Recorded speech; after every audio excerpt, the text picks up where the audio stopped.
Bonjour, on se retrouve pour un nouvel épisode et aujourd'hui on va parler marketing. On vous dit tout sur la méthode UGC. Mon invitée du jour est Lisa et je vous dis à tout de suite avec Lisa. Bonjour Lisa, je suis contente de te recevoir sur ce podcast.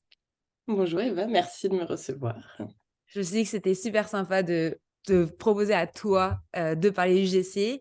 Je pense que tu es un peu l'afro du UGC du moment. Donc, je me suis dit, allez, on va parler marketing, on va faire un petit talk sympathique pour essayer de donner des conseils à ceux qui nous écoutent. Est-ce que tu veux te présenter un petit peu déjà? Ouais, avec plaisir. Moi, c'est Lisa, j'ai 23 ans, bientôt 24 et je suis, à la fois créatrice de contenu UGC, donc je crée du contenu, pour les marques, mais ça, on expliquera un peu juste après ce que c'est vraiment l'UGC Ouais. et à côté de ça, je suis aussi, en freelance, notamment, principalement dans l'agence Follow, en tant que responsable du pôle TikTok UGC et à côté de ça, je suis aussi créatrice de contenu. J'ai un podcast qui s'appelle Take the Power et puis voilà, je fais plein de petites choses, à droite, à gauche, qui me font Et plaisir. du coup, tu es une vraie entrepreneuse finalement. Parce qu'une vraie entrepreneuse, ça fait plein de choses, ça a toujours des projets, ça a toujours des idées plein la tête. Et je trouve que c'est beau justement, cette casquette de tu es une entrepreneuse, tu peux avoir plusieurs métiers, plusieurs secteurs d'activité, tu peux faire plusieurs choses, même si tu es bien sûr plus experte dans un domaine, c'est évident comme tout le monde. Mais au moins, on ne s'ennuie pas et puis les journées, voilà, elles passent tellement vite que je pense que c'est ça la vraie vie de vivre de sa passion et, heu, et voilà, et kiffer quoi.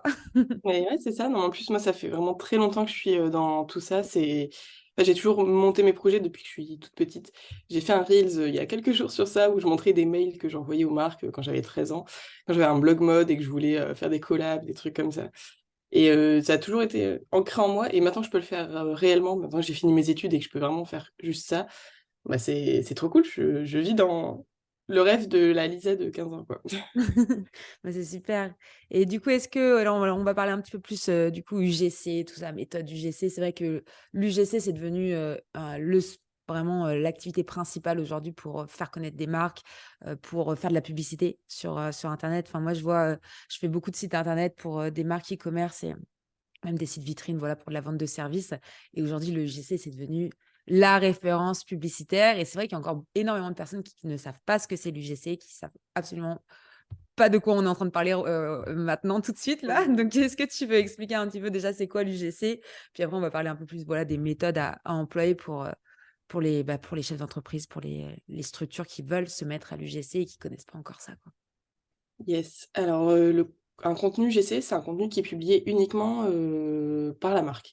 Alors à l'origine, un contenu GC, c'est un contenu généré par l'utilisateur, donc ça peut être, un post, une story, qu'on met en mettant en avant, je sais pas, le dernier pull qu'on a acheté ou un service qu'on a kiffé, mais tout naturellement, et qu'on poste en story. Bon, ça, c'était avant et maintenant ça s'est professionnalisé, notamment, avec l'arrivée de TikTok où les marques ont voulu s'installer sur TikTok et ont eu besoin de beaucoup de contenu. Mais sauf que c'est compliqué de faire énormément de contenu, en interne avec ses équipes et c'est bien aussi de s'insérer dans les codes de TikTok, avec du contenu, bah, généré par d'autres utilisateurs qui passent, voilà, comme une lettre à la poste dans le feed, des utilisateurs et du coup, est apparue notamment d'abord aux États-Unis, la création de contenu GC où en gros, c'est du contenu marque blanche pour ceux qui s'y connaissent, plus parce que c'est un peu le terme qui était utilisé avant l'UGC, mais c'est du contenu où un créateur, lambda va faire une vidéo, va la livrer à la marque et la marque va la publier sur son feed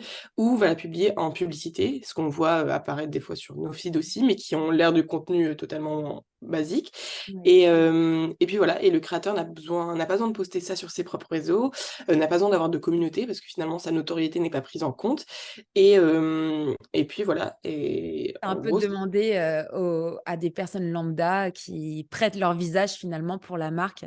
Alors qu'à l'époque, c'était, les particuliers qui allaient promouvoir sans que la marque le demande. De par les photos et cetera, les tags. Et aujourd'hui, c'est les marques qui demandent aux particuliers de faire des vidéos ou des photos pour pouvoir générer heu, de c'est la ça, visibilité finalement. c'est Après, ça. je sais enfin, c'est pas vraiment du marketing mensonger, mais ça reste du marketing, demandé, on va dire. Ouais, après c'est plus que enfin, avant les marques, surtout quand il y avait Mmh. que YouTube ou Instagram, elles faisaient beaucoup de publicité toujours, mais plus avec des mannequins, des Ouais. grosses productions et cetera. Ça marchait plus ou moins et sauf qu'en arrivant sur TikTok, ce genre de contenu, ça marchait pas du tout parce que ça jurait trop avec, le reste des contenus et c'est pour ça que les marques se sont dit: «Ben, finalement, on va faire appel à des gens lambda» parce que sur Ouais. TikTok, il y a que des gens lambda donc on Mmh. va faire appel à des gens lambda pour faire des contenus donc finalement, c'est comme une pub à la télé où on va se dire: «Bon, bah, ça se Mmh. trouve, le mec à la télé, il dit que c'est super, mais ça se trouve, c'est pas super». Oui. Bah, c'est pareil avec l'UGC, c'est juste que, bah, c'est le type de personne qu'on voit apparaître Mmh. qui change. Mais finalement, en tant que créateur de contenu UGC, on n'est pas vraiment, influenceur ou quoi que ce soit, on Mmh. est plus mannequin ou prestataire de service pour le C'est coup, ça. On prête les mains, les pieds, les jambes en fonction du produit, le visage. C'est vrai que c'est toute, une méthode tout autre et puis c'est beaucoup moins coûteux finalement pour les entreprises aussi parce qu'à l'époque, ils faisaient appel à, bah, justement à des vrais mannequins ou à des influenceurs. À l'époque, ça s'appelait même pas encore influenceurs, mais ils faisaient appel à toutes ces personnes qui avaient de la notoriété, qui étaient des visages publics, on va dire et mais c'est vrai que ça coûtait énormément d'argent et on voit aujourd'hui, faire appel à des particuliers ou des créateurs de contenu, on va, diminuer de fois, 10 voire fois 100, la bah, c'est ça. En plus, le à budget l'époque, de publicité, ouais. Mmh. c'était bah, soit les influenceurs, mais qui coûtent, super cher, donc pour une seule vidéo, on peut payer, des milliers d'euros Ouais. ou c'était, bah, avec des mannequins, mais une production, des caméras, une équipe qui est derrière, qui fait un tournage et pareil, ça coûte, vite très cher. Alors que le créateur de contenu GC, on lui envoie les produits, bah, on paye pour ses droits d'image, on paye pour Mmh. son temps de travail, mais ça reste toujours beaucoup moins cher que les 2 autres options et puis voilà, après évidemment, il faut quand même, bien respecter les tarifs, Mmh. le travail que ça demande parce que souvent on se rend pas compte à quel point ça peut être long de tourner juste une vidéo. On peut se dire: «Ah bah, voilà, tu te filmes, tu montes, le pull et Ouais. puis c'est réglé». Pas du tout, ça peut être très, très long. Donc il y a c'est toujours un coût. Il faut que les marques se disent: «C'est pas Ouais. parce que c'est quelqu'un de lambda qui le fait que ça va me coûter 50 €». Mmh. Mais dans tous les cas, c'est l'option la moins chère pour faire de la publicité, en tout cas sur TikTok. Parce que en plus, c'est ce qui marche, donc pourquoi aller faire, Ouais. autre chose? Non, mais c'est clair, sur TikTok, bah, toi, tu sais bien de quoi tu parles. Du coup, tu es, à presque à, on va dire 80 j'ai follow sur la partie, TikTok. L'idée, c'est aussi de tester énormément. Enfin, moi, je vois pour, tout ce qui est publicité UGC, même si c'est sur le Meta, bah, il y a des publicités, tu sais pas pourquoi, elles fonctionnent pas et il y en a d'autres, elles explosent et elles ont un taux à clic vraiment réduit. Donc après, bon, ça, c'est pour plutôt les gens qui s'y connaissent un peu en publicité, on va dire, Meta et TikTok. Mais une vidéo n'en vaut pas une autre, en fait, finalement. Parfois, il suffit de faire quelques tests et dès que tu en as une Mmh, qui fonctionne, bah, là, tu peux mettre vraiment un gros budget conséquent et c'est ça qui va ramener du chiffre d'affaires à l'entreprise, quoi. carrément, c'est exactement ça. Mais je sais pas si tu t'occupes un petit peu aussi des publicités ou tu es vraiment sur toute la partie de création de contenu? Comment tu Non. choisis aussi d'ailleurs tes mannequins UGC? Parce que finalement, il y a de plus en plus de femmes qui se mettent à ça. C'est beaucoup des femmes. Il y a aussi des hommes, mais c'est vrai que c'est beaucoup les femmes. Parce qu'il faut pas que ça soit une nana qu'on a beaucoup vue, parce que moi, j'avais déjà vu sur TikTok: «Ah mais elle a aussi fait la pub de ci, de ça». Donc en fait, quand tu commences à avoir ton visage trop vu, bah, c'est compliqué de continuer à faire de l'UGC parce que les gens, ils se disent: «Mais attends, la fille, elle vend, des culottes menstruelles, de la crème pour les mains, Mmh. plein de choses». Donc il y a des critères à respecter pour les entreprises. Comment ils choisissent, finalement ces personnes-là? Bah, déjà, sur TikTok, il y a des milliers de créateurs. On se rend pas Mmh. compte parce qu'on tombe peut-être des fois sur les mêmes ou on fait pas attention, mais il y a des milliers de créateurs et du coup, on fait un casting perpétuel, dès qu'on tombe sur des profils sympas, on les met de côté ou dès qu'on a une nouvelle marque, on a besoin de profils spécifiques parce que voilà, déjà, en fonction des marques avec lesquelles nous on travaille chez Follow, on a différents types de profils à aller booker et du coup, c'est quand même assez rare qu'on boucle les mêmes profils. Après évidemment, il y a des profils qui sont quand même très qualitatifs et qu'on peut booker sur 2 marques différentes. En soi, des fois, il y a pas vraiment de conflit d'intérêt, c'est, si la marque elle est enfin, si tu fais un truc pour une marque, de vêtements et puis après une marque de skincare. En soi, Oui, tu peux kiffer les 2, il y a pas de souci. C'est plus si tu fais skincare 1 et skincare 2 ouais. et que tu dis: «Les 2 sont géniales», là, ça passe, un peu moins, évidemment. Donc ça, on fait attention, en tout cas sur nos clients. Après, on fait pas on peut pas mesurer ce que f le créateur fait derrière avec d'autres agences. On Mmh. n'est pas au courant de tout. On tombe pas non plus sous toutes les pubs. Mais en gros, c'est comme ça et comment nous on choisit nos créateurs, c'est plus, Bah, déjà, la qualité des contenus. Nous, il faut absolument une bonne luminosité, une bonne qualité vidéo. C'est vraiment la priorité. Après, comment on les trouve? Alors, moi, j'ai vu éclore beaucoup de créateurs UGC, genre Lisa UGC, machin UGC. Euh, parce qu'au début, c'était tout nouveau, donc tout le monde s'est lancé vraiment en tant que moi, je suis créateur UGC. Et en soi, c'est cool. Sauf que moi, maintenant, personnellement, et même avec mon équipe chez Follow, comment on trouve des créateurs de contenu, c'est en se baladant sur TikTok et en trouvant des nanos et des micro-influenceurs, pas des créateurs UGC. Parce que souvent, les créateurs UGC, bah, sur leur propre compte, ils postent rien à part des comment être créateur UGC. Mm. Sauf que nous, en tant qu'agence ou en tant que marque, on n'a pas d'exemple à montrer au client pour lui dire, voilà, elle sait faire une vidéo mode, elle sait faire une vidéo beauté, elle sait faire un truc avec des transitions. On n'a pas ce genre de choses. Il faut aller dans le portfolio, sauf que après, c'est une question de logistique, mais le portfolio, moi, je trouve ça hyper galère parce que déjà, il faut aller sur le lien, il faut que toutes les vidéos, elles chargent.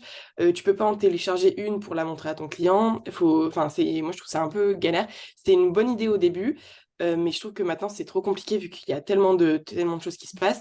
Et du coup, moi, maintenant, ce que je conseille aux gens, c'est juste de poster leurs vidéos sur leurs réseaux sociaux, d'animer un compte comme s'ils étaient nano, micro-influenceurs, peu importe le nombre d'abonnés, qui se disent pas, ouais, mais j'ai pas d'abonnés, machin. Non, tu publies juste des contenus cool et tu te fais repérer comme ça. Moi, des fois, sur mon feed, je repère des gens qui ont 500 abonnés, mais leur vidéo est apparue dans mon feed, elle est sympa, ou même quand je cherche profil beauté, machin. Et c'est comme ça qu'on les trouve. Voilà, déjà, on les trouve comme ça. Et puis après, il faut qu'ils soient professionnels, voilà, qu'ils répondent assez rapidement.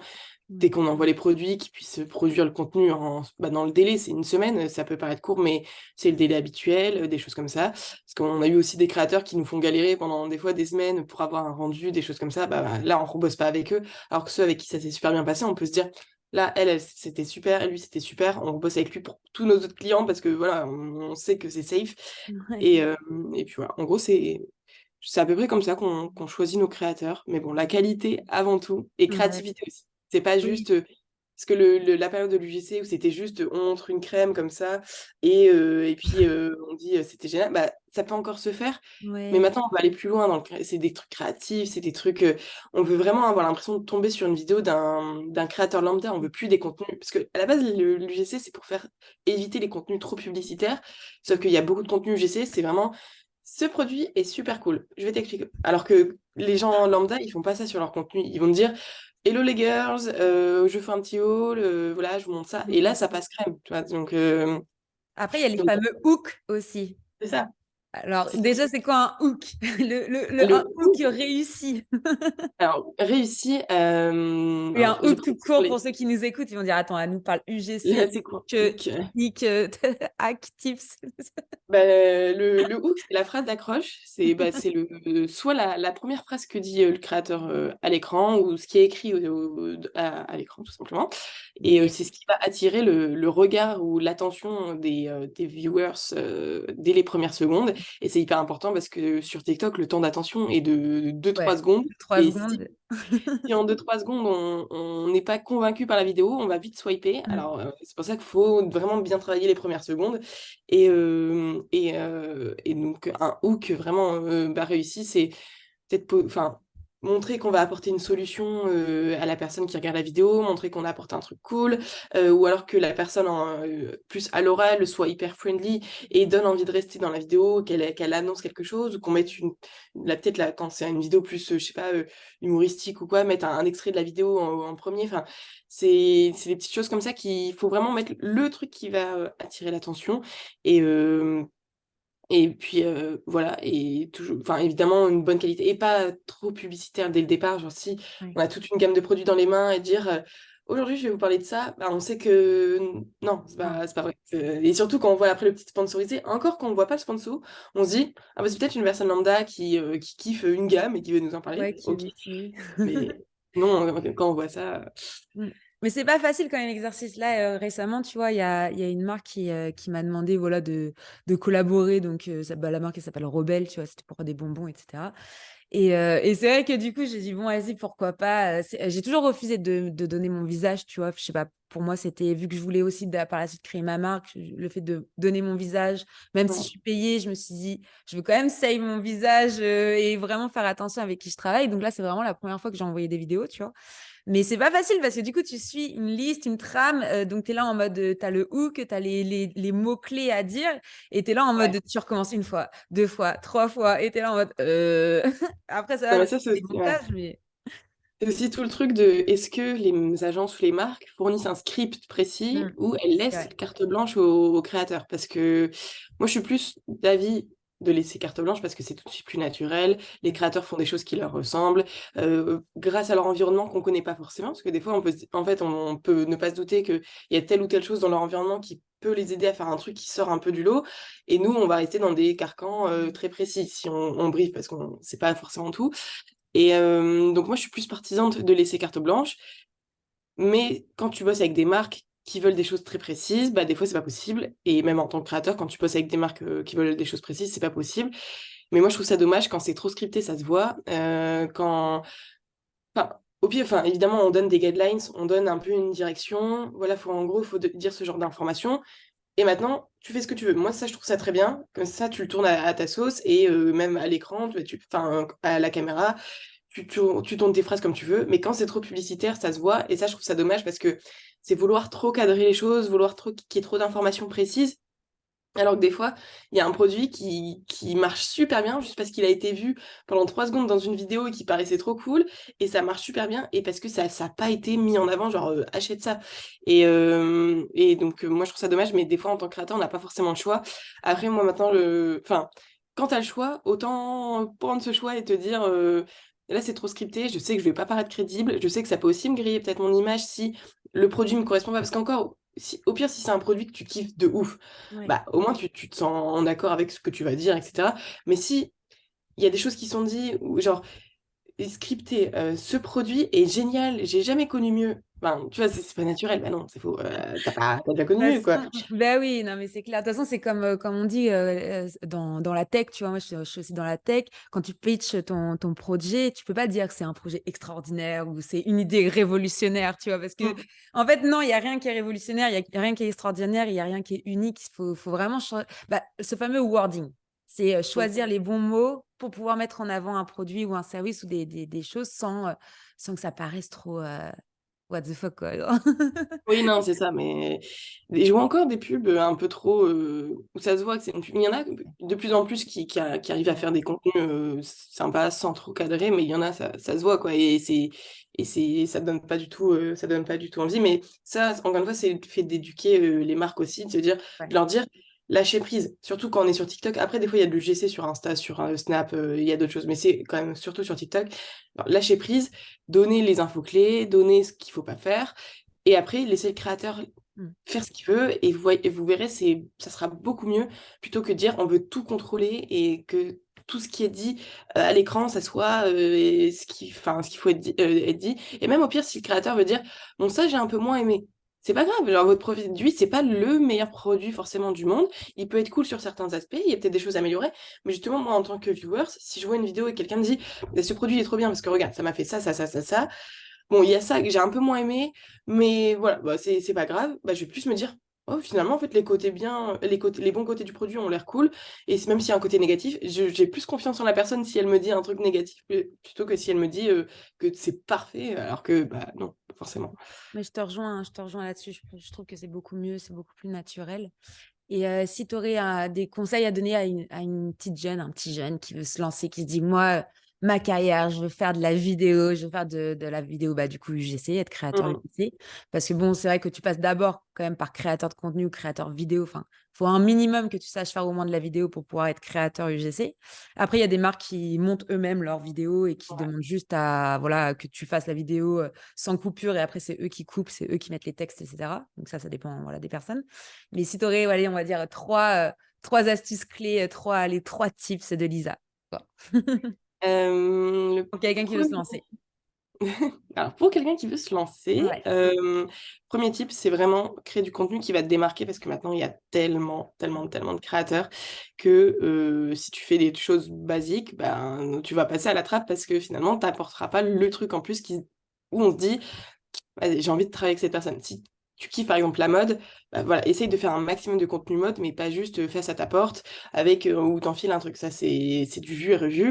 Et il y en a tellement d'autres qui ont déjà bossé avec les marques et agences qu'il y a peu de chances que tu puisses te démarquer. Donc, faire un max de contenu, trouver ta patte, trouver le truc qui va faire que tu vas faire des contenus qui sortent un peu du lot. Ça peut être une luminosité, ça peut être ton style, ça peut être là où tu fais des vidéos, ça peut être plein de choses. Ça peut être, je sais pas, toi, t'es spécialisé, enfin, tu parles beaucoup enfin, je sais pas, tu fais des voix off de dingue, ou tu fais des montages, tu fais du motion design, ça c'est beaucoup recherché aussi, des trucs où il y a des effets ou trop stylés, qui restent très TikTok, mais voilà, faut essayer de te spécialiser dans un truc et de le montrer évidemment. Donc pas que dans ton portfolio comme je le disais, de poster sur tes réseaux, même si ton compte n'a plus de sens parce que tu postes un peu des trucs à droite à gauche. Bon après c'est sûr que tu vas pas faire de la voiture et puis après de la mode après. Enfin faut essayer d'un peu rester dans la même ligne édito, mais poste un maximum de contenu qui te démarque, qui peut potentiellement un peu percer, te faire connaître toi en tant que nano ou micro parce qu'après même les collaborations influence du coup, peuvent venir en plus de l'UGC. Et voilà, mais vraiment te démarquer et apporter un truc en plus. Donc ça, c'est vraiment le premier conseil. Le deuxième conseil, c'est, euh, bah, je dirais quand même si c'est un peu trop en ce moment, je dirais quand même de démarcher les agences et les marques. Alors, je préviens, les marques reçoivent des dizaines de mails, depuis que des centaines de mails même par jour pour faire de la création de contenu GC. Évidemment, elles prennent pas tout en compte. Mais si, je sais pas, tu fais connaissance avec une marque, avec même une boutique de ton quartier, que tu connais quelqu'un, tu peux proposer tes services. Après, inonde pas les marques de mails parce elles en reçoivent tellement, mais tu peux de temps en temps démarcher des petites marques que tu vois éclore et qui te plaisent sincèrement, pas juste pour recevoir des produits gratuits et gagner de l'argent, mais avec lesquels tu aimerais faire du contenu. Et aussi les agences, évidemment, parce que la plupart du temps, maintenant, les marques passent par des agences. Donc, essayer de démarcher aussi les agences. Pareil, on reçoit pas mal de mails ou de portfolios ou de choses comme ça, mais on les regarde quand même, pas forcément tous, mais on en regarde, donc c'est toujours bien de mettre ces petites billes. Un autre conseil, c'est... Après, ça dépend. Si vous êtes partant, pas pour vous montrer sur les réseaux sociaux en tant que Aussi, ouais. créateur de contenu. Après, de plus en plus, les personnes le font. Si vous le faites pas, bon, c'est pas un conseil pour vous, mais si vous êtes OK pour le faire, faites du contenu avec les produits des marques avec lesquelles vous aimeriez bosser. Ça, c'est un truc que j'ai fait, par exemple, avec Herborian. Moi, je voulais trop bosser avec Herborian parce que de plus en plus, je m'intéresse à la... Enfin, je suis à fond dans la skincare depuis bientôt 1 an. J'aime trop ce monde-là. Et même si de base, moi, je parle d'entrepreneuriat, de business, de création de contenu, je me suis dit, je m'en fous, je vais mélanger les deux, je veux faire de la skincare aussi. Et du coup, j'ai fait un contenu pour la bébé crème Herborian, sans collaboration, rien sur mon compte. Et j'ai envoyé à la marque et ils ont kiffé parce que c'était une super qualité, je l'ai fait avec mon appareil photo, etc. Et du coup, ils m'ont dit, bah vas-y, on te prend pour de l'UGC, enfin ouais, c'était de l'UGC, pour un autre produit, une gamme qui va bientôt sortir, let's go. Alors que si j'avais pas du tout fait de première approche, si je leur avais pas montré que je sais faire, bah, ils m'auraient pas forcément contacté parce qu'il y en a plein d'autres des créateurs.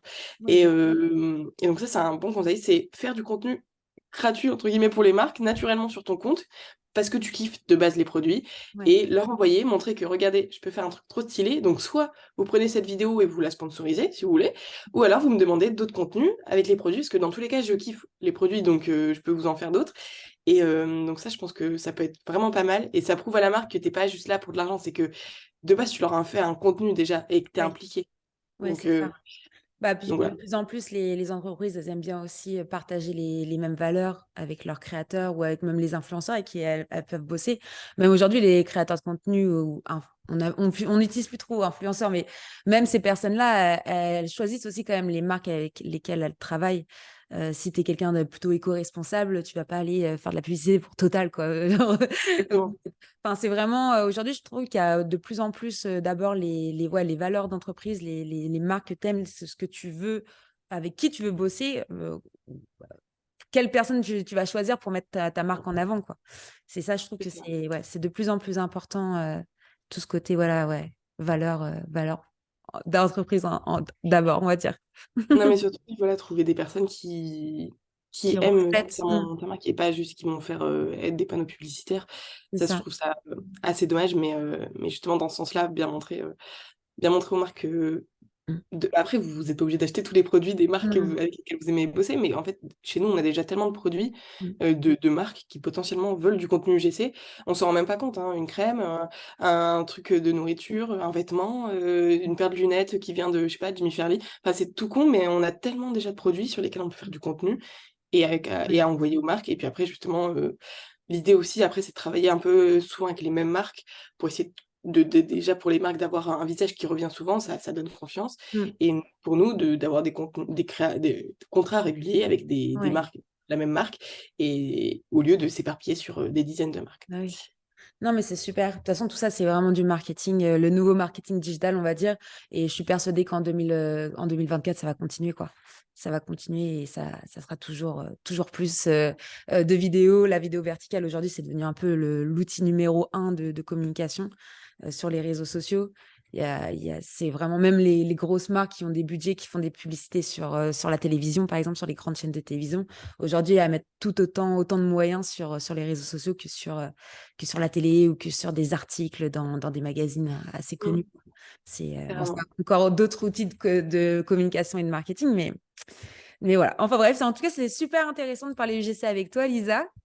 Euh, Merci, et- j'espère que je vous ai appris des petites choses. Bon, après, il y a quand même pas mal d'informations maintenant sur les réseaux, sur le sujet, mais ouais, c'est toujours bien d'avoir des petites infos en plus.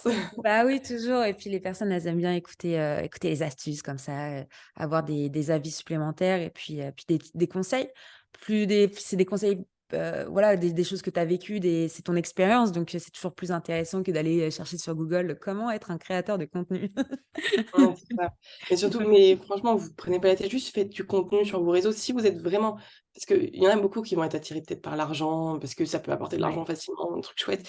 Mais de base, faut kiffer créer du contenu, faut faire du beau contenu, faut travailler son contenu. C'est pas parce que tu as réussi à faire, une vidéo d'un truc, chez toi, sympa avec, un beau fond que tu es créateur UGC. Ça peut passer de temps en temps avec des marques peut-être qui s'y connaissent pas trop, mais faut être créateur UGC, faut avoir un style, une personnalité, un truc, faut apporter quelque chose, faut savoir faire des transitions, Mm. faut vraiment travailler ça, il faut pas se lancer du jour au lendemain en disant, «Ouais, voilà, maintenant je Ouais. m'autoproclame créateur UGC». Ça peut passer, en soi, tu peux t'autoproclamer, mais ça va pas forcément marcher, surtout maintenant, en bientôt 2024 où ça a explosé et que bah, les meilleurs créateurs qui sont sollicités et puis voilà, donc vraiment travaillez vos contenus, faites des trucs en plus et c'est comme ça que vous allez être, bah, sélectionné par les marques et agences pour des marques, enfin pour des contrats. Puis tu as raison en soulignant que faut vraiment que vous aimiez ce que vous faites parce qu'il y en a plein, pareil, parfois ils m'envoient des messages: «Ouais, comment tu fais pour être indépendant financièrement? Comment tu fais pour ou Mmh. même faire du digital nomadisme?» ou ces choses-là. Mais si déjà tu t'apprécies pas, en fait, travailler sur un ordinateur ou si tu apprécies pas, bah, là, dans ce cas-là, faire de la vidéo, bah, en fait, non, te lance pas en tant que créateur de Ah oui. contenu. Si tous les jours, tu vas devoir monter des vidéos parce que oui, on peut dire que c'est de l'argent facile, mais non, déjà, c'est beaucoup de travail. Les gens se rendent pas compte, mais même si tu travailles sur un ordinateur de chez toi, c'est énormément de travail et c'est peut-être parfois même plus de travail que juste un salarié qui est en 35 ou 39 heures.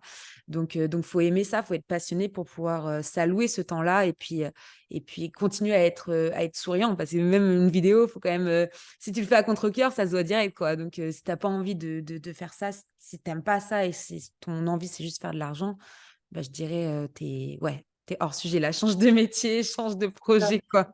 c'est ça. En plus, se voir à l'écran, se filmer et cetera, faut que vraiment que ce soit une L'exercice, passion, que vous ayez envie de le faire. C'est pas l'argent, ça va être marrant en 2 minutes, mais il y a ouais. des moments où vous aurez pas forcément envie de bosser, mais vous avez signé des contrats et si, vous étiez attiré que par l'argent et que finalement ça vous saoule, bah, vous allez vite même être fiché auprès des marques parce que les contenus seront pas bien faits ou, vous allez pas rendre les contenus à temps et cetera et ça peut être pas mal de pression des fois. Bon, alors on peut se dire: «Oui, bon, on sauve pas des vies, on fait des contenus sur les réseaux sociaux, hein, on peut se calmer», mais des fois, non, c'est des fois franchement c'est dur parce qu'il faut se montrer à l'écran, il faut trouver des trucs créatifs. On a la pression parfois des marques, qui attendent quelque chose, qui sont pas forcément toujours satisfaits et cetera.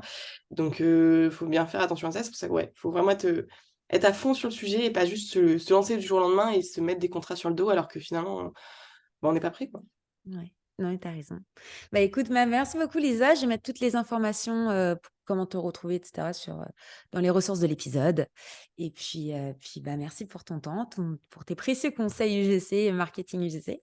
Et puis, bah, je vous dis à bientôt tout le monde et à bientôt. Merci beaucoup Eva et à bientôt. Ciao.